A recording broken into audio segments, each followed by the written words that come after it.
Buffet. It's odd how things surface that we assume we've forgotten or hidden. I was sitting alone in the bar of a hotel I hadn't been to in more than 30 years, and that was just a fleeting idea. While I waited for my wife to get ready and come over for dinner, I was drinking a beer. I was a little taken aback to see a face I recognized as I sat there at the back of the room and looked around at the other patrons. The man, who appeared to be a little older than us, turned away from the bar, walked over, introduced himself, and sat down. When we had originally arrived to this area of the world all those years ago, Brett had been the project manager for the local business building our tiny estate of houses. At this point, I'd like to offer a little Shakespearean aside. When the little street was still a muddy, untidy construction site, we had moved into our house, which had been the first completed one. We had rapidly become good friends with the builders, providing them with hot drinks during the cold, rainy months. Yes, our kitchen turned become a safe haven for them. They had expressed their gratitude, or at least that's what I believed at the time, by performing small extras in our home without asking for payment, and they were really kind in doing so. To give you an example, I bought a wooden garden building because I needed a hobby room because our house was small. We had it transported to us, and as part of the agreement, the men who delivered it would also arrange for its setup. And so they did come. Observing this, our building pals realized what was about to happen and advised them to wait a moment. We would provide them with a cup of tea while they finished laying the foundation. And they did prepare them. A base of gravel was created, small concrete portions were added on top, and slabs were then put to create a sturdy foundation. Thus, the shed was constructed, the power was connected to the house properly, a path was laid, and all of this was completed quickly before I returned home from my shift work job later that evening. To be honest, it was astounding, a wonderful job, and almost embarrassing in its kindness. I was just really appreciative at the moment, in my ignorance. And until lately, that's how I continued to be. An article in my wife Janet's monthly magazine had prompted me to wonder. The Agony Aunt section has a section that I frequently glance over and giggle quietly to myself at the topics people write about, even though I don't generally read them in depth. That is, until a few months ago, when I learned about a subject. It was a letter from a woman who wanted advice on how to handle something. I hear you say there's nothing out of the ordinary. However, this woman described an issue that had happened in the past and for which she was plainly still feeling terrible. The woman was building a house in Scotland, and by looking after the builders with small favors like coffee, tea, and cakes, she was able to obtain quite a few costly extras for free. Eventually, some of the builders even made her feel like they were sleeping with her. Although her spouse was unaware, she had been struggling with her morality, realizing that her adultery had hindered her career for a considerable amount of time. That's why she needed assistance. Should she inform her poor husband? And if so, how in the world would she go about doing it? Rather than the sound of a single penny striking the floor, the crash of the penny landing in my head was more like the sound of a fruit machine jackpot crashing in Vegas. Luckily, my 40-something-year-old wife wasn't home when I read her magazine, so she wasn't able to see my shocked expression or my response to the Dear Abby letter. In actuality, we had lived there and, certainly, at the time, we had a ton of extras. Honestly, I was so taken aback that I was unaware of the suggested course of action for handling the problem. I am aware that after reading the story, I returned the magazine to the coffee table, but the following day, it was gone. Thus, I remained silent. What action would you have taken, then? Ultimately, this occurred almost 30 years prior, and at that time, she was approximately 1 month along with our first kid. Aside from maybe piquing my curiosity, what would raking things up accomplish or resolve after all this time? It's interesting to think about how, at the time, knowing what had happened could have easily resulted in our separating. Now, things would definitely be very different since I was fascinated about what motivated married couples who either accepted or even welcomed one partner having connections outside of the marriage bed, or who had open marriages. In addition to my curiosity and my increased tolerance as I grew older, I had read a lot about it. However, fate was still going to play a fascinating hand, regardless of my thoughts or any other plans I might have had. After relocating to the area north of the English border, a close friend requested that we drive up and stay with them a few months later once they had established into their new home and way of life. After all, she knew we used to live less than an hour away from her new home, so at the absolute least, we could just drive by and have a look for nostalgia's sake or perhaps even seek up old pals. We'd given in. Because of this, we were just staying one night at a hotel 10 miles from our previous house after seeing our friend. Thus, I found myself sitting in the bar with the man who had recently joined me, the same person who had most likely cheated on me years earlier. We exchanged pleasantries and conversed over our beverages, as you do, since there was no use in using accusatory histrionics or anything else. Naturally, we talked about the primary thing we had in common, which was how our small cul-de-sac of houses was constructed. Naturally, and as unavoidably, I had to inquire. So, Brett, all that time ago, in the end Janet did pay for all of those extras, didn't she? Brett gave me a direct glance. Yes, she did. I indeed, in full. I knew exactly what he meant when he answered. Before I could dispute, he looked over my shoulder, saying, I think I need to go, and got up to go. He had spotted Janet come and recognized her, so I followed him as he crossed the room to leave. I observed as he momentarily stopped and spoke to her. He caught her by the elbow as she faltered and nearly collapsed. Subsequently, they separated, and she approached my seat. She was coming toward me, white as a sheet, tears in her eyes, so I got up. All she could say was, "So you know." Yes. She turned to face me at that point, seeing that I was not shouting, agitated, or furious. I said, "I think we both need a stronger drink as a first." I was also able to ponder about what I wanted to say and how I was going to stage the scene by heading to the pub.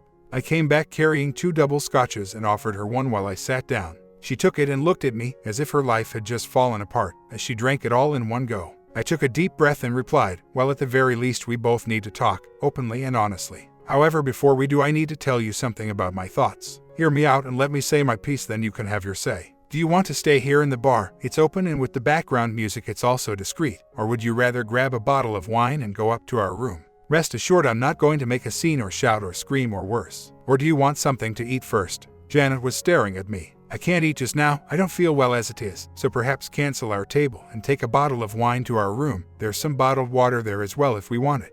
"I'll go there now, I must look dreadful with my makeup running." "Okay, I'll join you there shortly." I couldn't help but worry what my 40-odd-year-old, extremely prim and proper wife would say to me as I walked to reception to get wine for our room, especially after I'd told her how much I'd changed and become more accepting as I'd gotten older. Update. About 5 minutes later, I arrived at our bedroom to the sound of weeping coming from the inner room. Not a happy beginning. How do I go on? Maybe nothing as I awaited the delivery of the wine bottle. No, it's also not a smart idea. I thought you were going to have a tidy up and use the time as a chance to compose yourself. I finally said, clearing my throat as I sat on the edge of the bed next to her and placed my hand on her shoulder. What I half expected to hear was, "What's the point? I've been found out and you're going to leave me, which is all I deserve." I decided it would be best to get right to the subject. "No, I'm not going to leave you. I'll explain why in a moment. Not much, if anything, will change, but in the end, now that I realize and comprehend what happened all those years ago, it would be nice to have some answers. So, go wash your face and tidy up a little while we wait for the wine."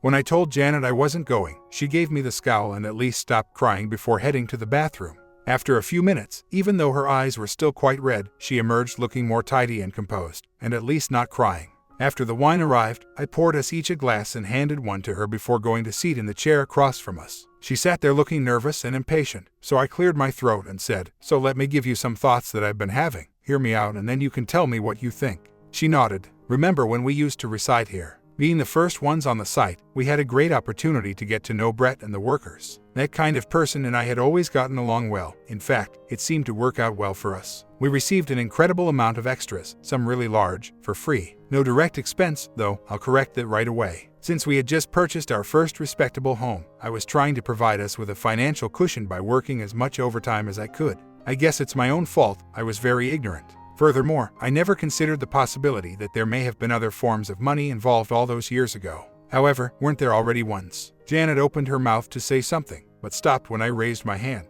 "I'll be done in a moment, after which you can tell me what happened.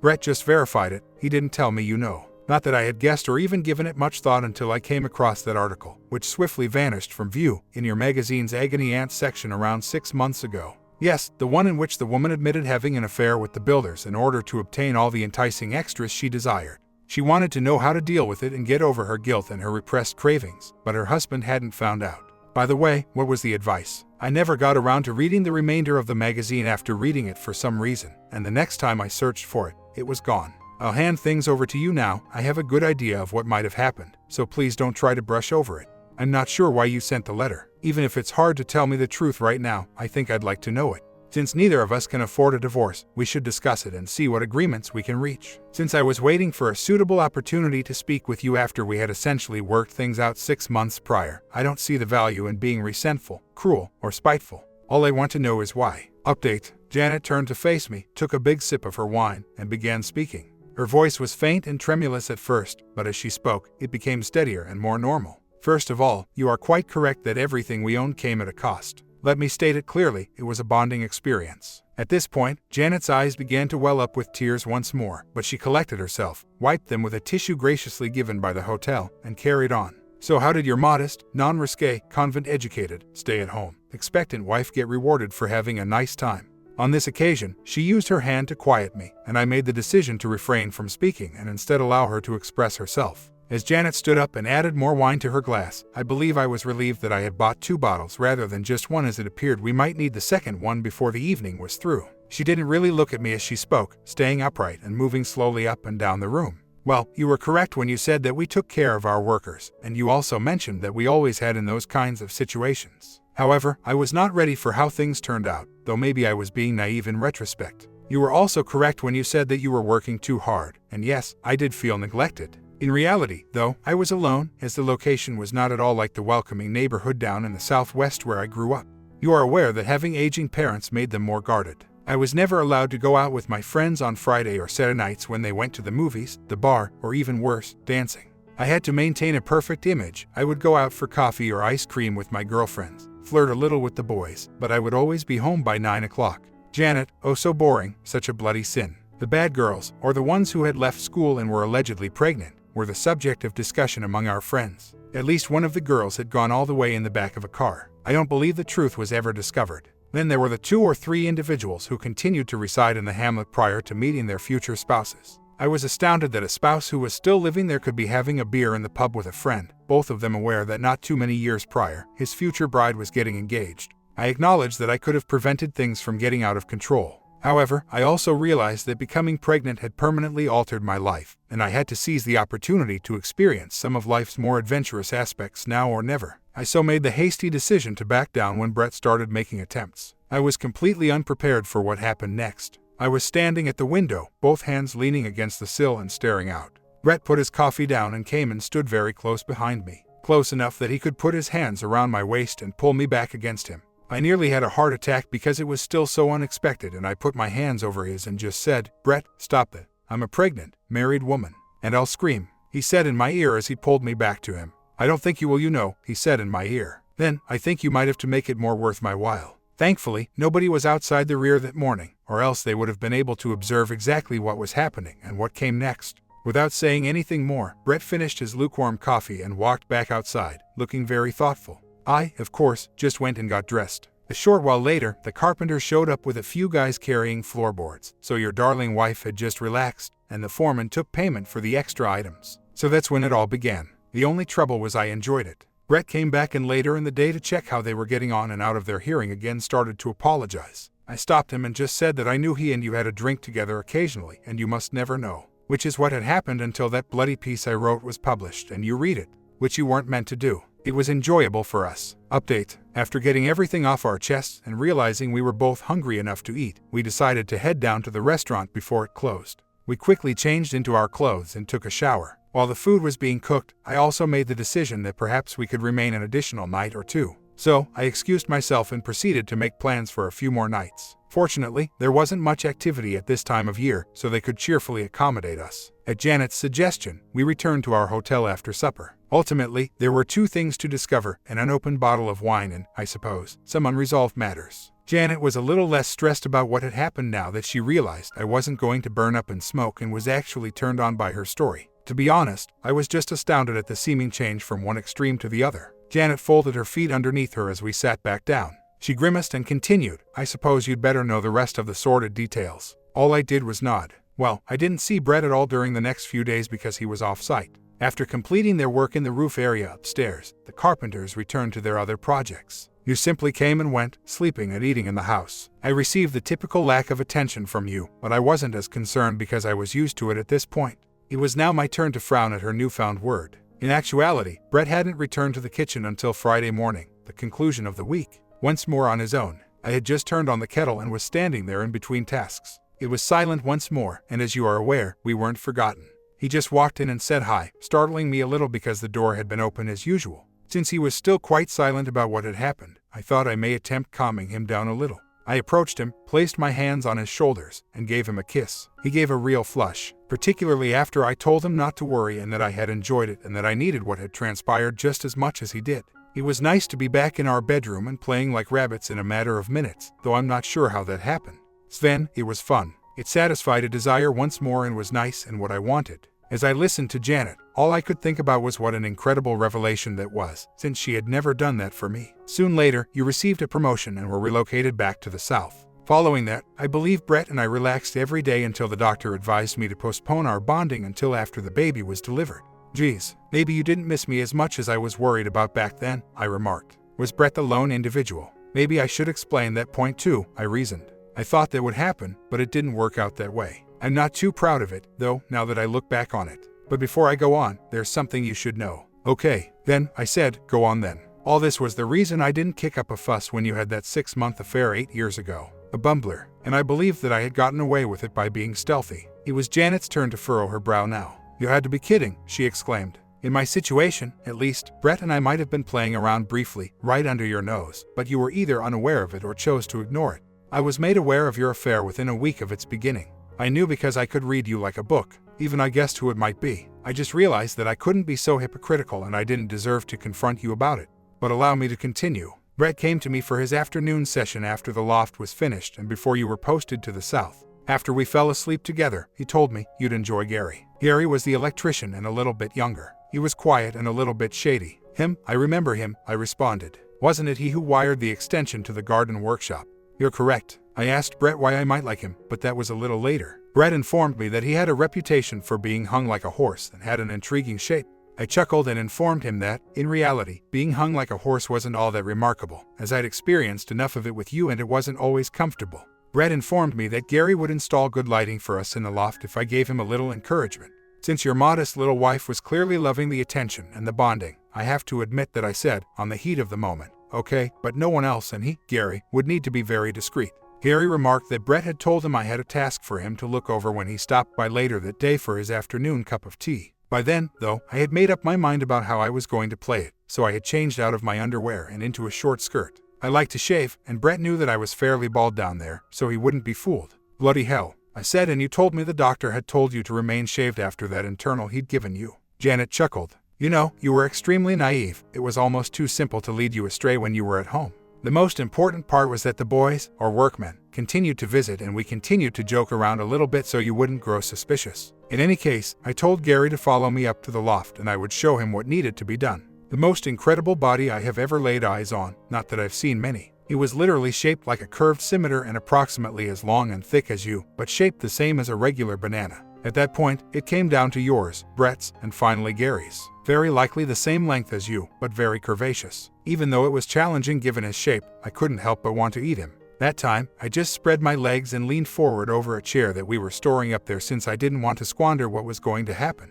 I took him downstairs after that, and we spent about an hour relaxing on the bed. I was really impressed with that shape. We ultimately only pulled over that day because we heard your car when you unexpectedly got home early from work.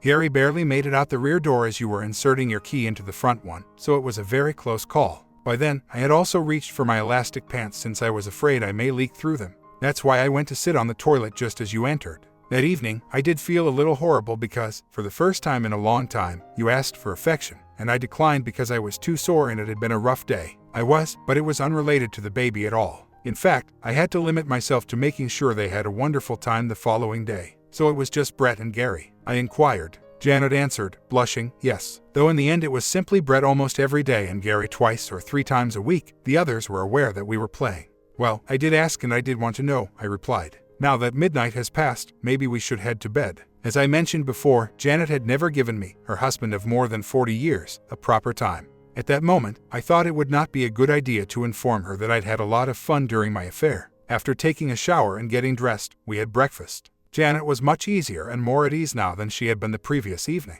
We discussed some of the details she had shared with me in private while sipping coffee. She didn't know why Brett had captivated her in that way. It was almost as if, being a builder by trade, he wasn't a smooth performance attempting to talk his way into Janet's trousers, but rather a little raw character. I was taken aback to see Brett entering the room for his breakfast over Janet's shoulder. I suddenly had an idea, so I asked her outright, if you could, would you see him again? Before he even came into view, the faintest trace of hesitation revealed the information I was looking for, and if I had missed it, the next flush would have revealed her identity nevertheless. He just walked into the dining room, so if you'd like, you might just get that chance while we're here. I won't get in the way, though, I added. Ask him now. Go with him to his room. I don't want to watch, but I do want you to tell me about it afterwards, I said, glancing at Janet as if she couldn't believe what she was hearing. After getting a newspaper on the high street, I'm going to have a coffee at the coffee shop we mentioned yesterday. I'll meet you in our room when I get back, hopefully later. Don't waste your time or think about it too much because it's a one-time deal. Enjoy yourself. I left the dining room without glancing at him, grabbed my jacket from our car that was parked in front of the hotel, and headed into town without turning around.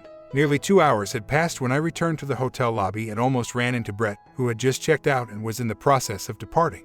What do you say to the man who you believe has been seeing your wife for the last hour or so and who you know has already cheated on you? He provided me with the solution. Thank you, Sven. You've got a very civilized way of dealing with life. Janet's very lucky, and I suspect so are you, he continued, looking me square in the eye. He shook my hand and continued after saying that. For the final time, out of our lives and out of the hotel door. When I went up to our room, Janet was already seated. She gave me a smile and said, "Thank you, that was really nice. Would you like sloppy seconds for the second time in your life as I haven't showered yet? You won't know till this moment because I'm telling you." My response, "So, what are your thoughts?" Conclusion. Later that day, we checked out and made the lengthy trek back to our current Southwest residence by driving back across the border into England. We thought back on the last 2 or 3 days and how they had ultimately resolved our differences during that drive. She did write to the agony aunt, and I did ask her why. In response, she said that perhaps she wished for it to be open between us and was curious to hear the woman's thoughts on how to go about achieving that goal. Let's just say it wasn't anything like what had truly happened because Janet believed I would never connect the dots the way I had, and I was never intended to witness it. Actually, it had now given us access to new possibilities. About my romance with our best friend, which had happened soon after her husband had passed away, Janet simply asked me one question. No, I'm not very proud of it. I had been consoling the widow, and yes, the problem was that we had both quite liked it and probably would have again if given the chance. Thus, that was the response to Janet's query. For what reason had we stopped? We were growing overly reliant on one another, and Sally ultimately made the decision that she didn't want to stand in the way of her 2 closest friends. To be exact, I informed Janet that Sally had established a need before we could ever be together again. Naturally, Janet wanted to know what that was. Like I mentioned, it was incredibly easy. That Janet needed to let Sally know that she could have me for the evening, the day, or the weekend.